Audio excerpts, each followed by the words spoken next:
The air at Joint Base Andrews was unusually tense. A Gulfstream jet, unmarked and veiled in mystery, touched down just past midnight. Its passenger was not on any schedule. No diplomatic alert had been issued. No press release. No security escort. Just one man stepped off that aircraft, wearing a simple olive uniform, and a stare that froze the breath of the soldiers watching him descend the steps. Captain Ibrahim Traoré. He was not supposed to be there. His appearance in Washington, D.C. was not just unexpected, it was a direct affront to every diplomatic protocol the U.S. State Department held sacred. As news of his landing raced up the chain of command, the White House went dark. The National Security Council summoned its emergency cell, but Traoré didn't come unarmed. Inside his briefcase were classified documents obtained through an intelligence leak, records showing secret meetings between Pentagon officials and exiled Burkinabe officers, names, dates, coded payments routed through shell companies, and one folder marked Project Falcon. Before we dive deeper, a narrator would say, don't forget to subscribe to the channel for more unbelievable true stories from the world's most hidden corridors of power. At the National Security Complex, Senator William Harrow stared at the report in disbelief. "He just showed up?" he asked, his voice grave. "Unannounced?" "Yes, sir," answered General Doyle, pale and sweating. "And he's demanding a closed-door session with the Joint Intelligence Committee." Harrow knew this could not be allowed. Traoré's presence jeopardized months, no years, of covert planning. Operation Falcon wasn't just about regime change, it was about control. And Traoré wasn't a man easily controlled. Claudia Scheinbaum sat across the continent, in a safe house provided by Mexican diplomatic security in San Diego. Her encrypted tablet vibrated. A message flashed. "He's here." Her heart raced. Too early, too bold, she thought. But she respected his courage. And now there was no turning back. She responded with one phrase. "You entered the serpent's lair. Beware of Doyle." Meanwhile, Traoré was driven, without lights or sirens, to the National Security Complex. The car was silent. No aide beside him, no translator, just his eyes absorbing every detail. He knew this building. He had studied it, memorized every hallway, every door. But something felt off. The air was stale, too clean, like it was filtering more than just oxygen. Inside, aides rushed to prepare a welcoming committee. Coffee, water, a smiling escort. But when Traoré stepped in, he refused all of it. "I'm not here for ceremony," he said, his voice low but commanding. "Take me to Harrow." The senator, ever the tactician, instead sent Doyle. The general extended his hand. "I believe we can find a path to understanding, Captain." Traoré didn't shake it. "The path is truth. I'll be speaking with Harrow." Doyle's eyes narrowed. In another wing of the building, Sarah Klein watched through a pane of reinforced glass. Officially, she was a communications advisor. Unofficially, she was Scheinbaum's eyes inside the American machine. She had warned Claudia weeks ago that something massive was building. Strange meetings, sealed rooms, cryptic briefings. And now it had exploded into reality. As Traoré was escorted to a secured conference room, he noticed something odd. The cameras mounted in the corners weren't standard. They were covert, hidden behind mirrored surfaces, with fiber optics not routed through the building's central server. He leaned toward a young security officer, looked him in the eye. "You're not protecting me," he said. "You're surveilling me." The officer said nothing. Inside the conference room, Traoré opened his briefcase. He didn't sit. He simply dropped the documents onto the table, letting them fan out like shards of a broken truth. Then he looked at the camera in the ceiling. "Let them all watch," he muttered. They've been watching long enough. The marble floors of the National Security Complex echoed beneath Traoré's boots. Each step reverberated like a drumbeat in a temple of secrets. The corridors were silent, unnaturally so, as if the very walls held their breath. Paintings of old generals stared down at him, portraits of power and conquest, reminders of a system that moved in shadows. Behind a one-way glass, Sarah Klein followed his every movement. Her earpiece buzzed with the encrypted frequency Scheinbaum had provided. The words were terse, urgent. He's alone. They've isolated him. She watched as two guards shadowed Traoré, close enough to control, distant enough to deny it. Her pulse quickened. The rumors she'd been chasing for months were materializing in real time. Traoré stopped before a metal door marked Level 4 Restricted. He turned to the guards and asked coldly, "You still pretending this is about diplomacy?" They didn't answer. One swiped a badge, and the heavy door hissed open. Inside, fluorescent lights cast a sterile glow. A long table, 6 chairs, 1 camera, no windows. He entered, placed his documents again on the table, and waited. Elsewhere, in a secure digital vault, Claudia Scheinbaum opened a classified dossier. Covert Financial Channels, Harrow, US-Africa Initiative. The names jumped off the screen. Private military contractors, mineral lobbyists, offshore trusts in the Cayman Islands. But the most disturbing of all was a list of Burkina Faso names, former officers presumed dead or exiled. They weren't missing. They were funded, and they were training at a private facility in Arizona. She called Sarah through a secure line. "Listen carefully," Claudia whispered. "The coup attempt in Ouagadougou last year? It wasn't isolated, it was rehearsed. They used Harrow's money. They've been building a shadow government to replace Traoré." Sarah's throat tightened. "So what happens now? You buy us time. Traoré needs to survive the next 12 hours. Back in the conference room, Traoré's eyes scanned the corners. He could feel the weight of surveillance, electronic and human. He opened one file and slid it toward the table's center. A photograph of a US general shaking hands with Lieutenant Mbai, an officer who'd led a failed assassination attempt against Traoré 2 years prior. Beneath the photo was a contract, logistics support, dated 6 months before the attempt. Outside the room, Harrow stood in front of a digital screen showing live footage from the conference. "He's getting reckless," he muttered to Doyle. "We need to end this, before the press smells blood." Doyle adjusted his collar. "Then let's make him comfortable. Lull him." That night, an invitation arrived at Traoré's quarters, a formal dinner in his honor, hosted by the National Security Delegation. The note bore Harrow's signature, embossed with the seal of the US Senate. Traoré read the card and placed it down. "Tell him I'll come," he said to the messenger, "but my security enters with me." The messenger hesitated. "That won't be feasible. Then I'll eat alone," Traoré said. But he knew he wouldn't. He would walk into their trap, but on his terms. At the same time, Sarah scoured the surveillance servers. A hidden subdirectory, Clearance 9B, caught her attention.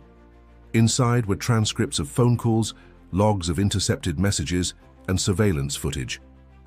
And then she found it. A meeting between Doyle, Harrow, and a man in civilian clothes, speaking fluent Mossi, planning something for Phase 2. The timestamp read 48 hours before Traoré's arrival. Sarah closed her laptop and whispered, "They weren't caught off guard, they invited him." Traoré, back in his room, stood at the window looking into the Washington skyline. He whispered to no one, "They think I came blind, but I came hunting."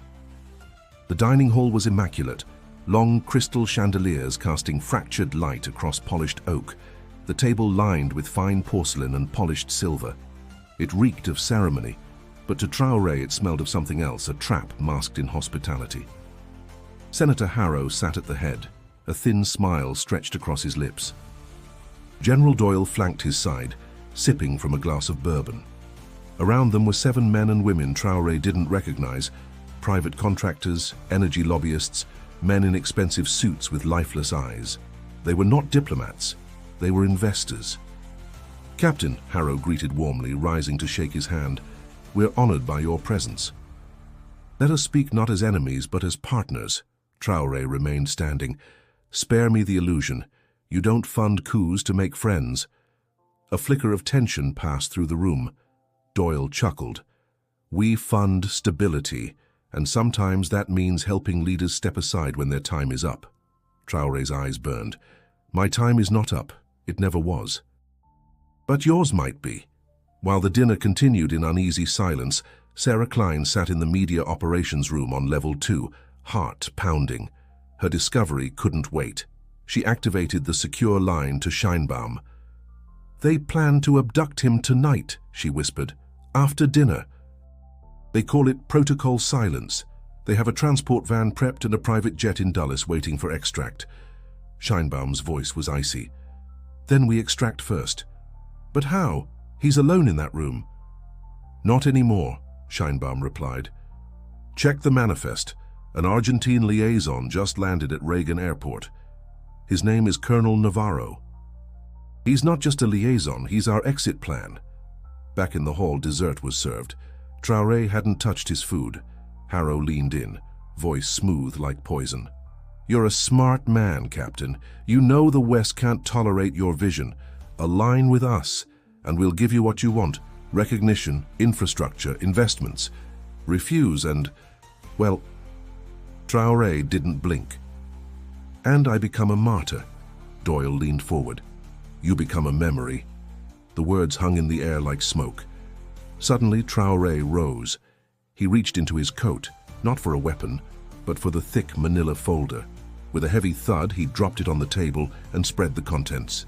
Documents, wire transfers, training facility photos, correspondences with traitorous officers. One by one, he named them.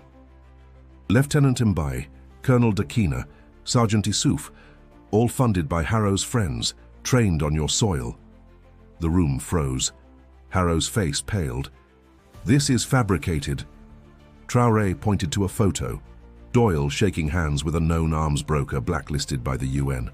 "Explain that handshake." Silence. Doyle's hand moved under the table, toward a panic button. Traoré saw it. "I'm not your prisoner," he said coldly.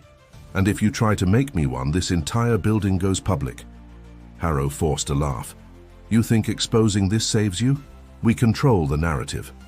But before he could say more, Traoré's watch vibrated once. Coded signal. The plan was in motion. As guards began to enter the room, Sarah, watching from surveillance, yelled into her mic, "He's about to be taken. We have 5 minutes." On her tablet, a second video feed opened. Colonel Navarro, in civilian clothes, entered the underground parking structure, flanked by 2 agents. They carried diplomatic credentials and a decoy prisoner transport. At that moment, Scheinbaum from her safe house triggered the contingency, a secure upload to global media platforms. The files were already primed. If Traoré was captured, the entire dossier would explode onto every major news channel within minutes. In the conference room, Harrow stepped back. "You've forced our hand," he said. Traoré's voice was steady. "No." I've opened the world's eyes. The moment Traoré exited the dining hall, he was flanked by 2 armed escorts, men in tactical suits without insignias. They guided him through the east wing with mechanical silence. Not a word, not a glance. Just tension, thick and suffocating, pressing down like the Washington humidity before a storm. Inside his jacket, the vibration on his watch repeated, short, sharp pulses. Code for compromised. Proceed to extraction point C. He memorized the layout, 1 floor down, through the sub-basement archives, then into the maintenance shaft. Navarro was already on the move. Sarah raced from the surveillance room. She pulled fire alarm schematics from a wall panel and overrode 2 circuits, cutting cameras across 3 auxiliary corridors. It would give them 4 minutes of blind time. But as she turned the final corner, a voice called out, "Miss Klein." It was Doyle. She froze. "You've been busy," he said, stepping forward, gun holstered but hand hovering near it. Scheinbaum's little mouthpiece. "We've been watching you for weeks." Sarah smiled faintly. "Then you've seen what's coming." He raised a brow. "Actually, I was hoping you'd lead me to him." That's when she moved. In one swift step, she slammed the emergency power switch. The hallway plunged into darkness. She sprinted. Doyle drew his weapon, but she was gone. Meanwhile, Traoré was ushered into what was supposed to be a holding room for his protection. Inside, a simple cot, a desk, and no windows. The guards didn't enter. The door locked behind him. But the room wasn't silent. Hidden behind the air vent, a soft metallic click echoed. It was Navarro. "Captain, respond," came the whisper through a pocket receiver hidden in the baseboard. "I'm in," Traoré whispered back. "3 minutes. Move now."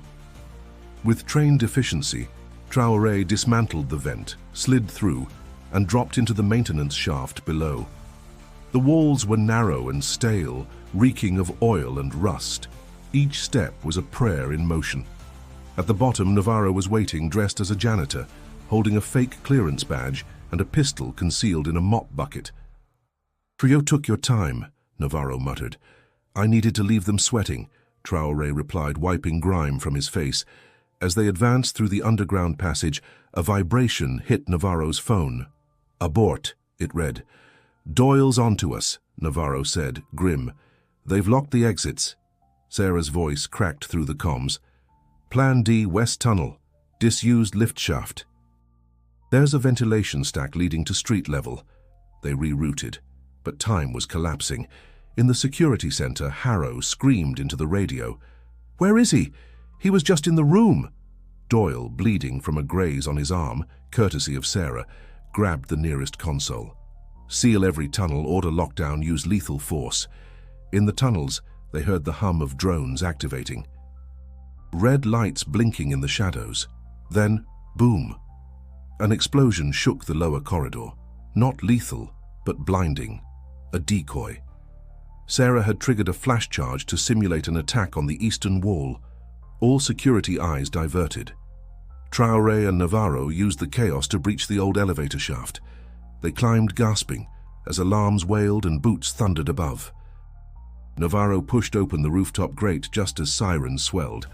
Above them, the sound of rotors, the Mexican diplomatic chopper. But as they dashed across the rooftop, Doyle appeared, gun drawn. "Drop it," he screamed. Sarah appeared behind him, bleeding, limping, but armed. "Step away from him." Doyle turned, fired. The bullet hit Sarah in the shoulder. Traoré roared, tackled Doyle with raw fury, disarmed him. Navarro dragged Sarah into the helicopter. Traoré followed, face splattered with blood. The chopper lifted into the night. As they rose, Scheinbaum's voice crackled in through the comms. "Broadcast is live. The world knows." The halls of the United Nations in New York had never felt so electric. Delegates murmured in every language, screens buzzed with urgent headlines, and security tripled at every entrance. In the center of it all stood Ibrahim Traoré, composed, bandaged, and relentless. Just 72 hours earlier, he had been a marked man. Now he was about to speak before the world.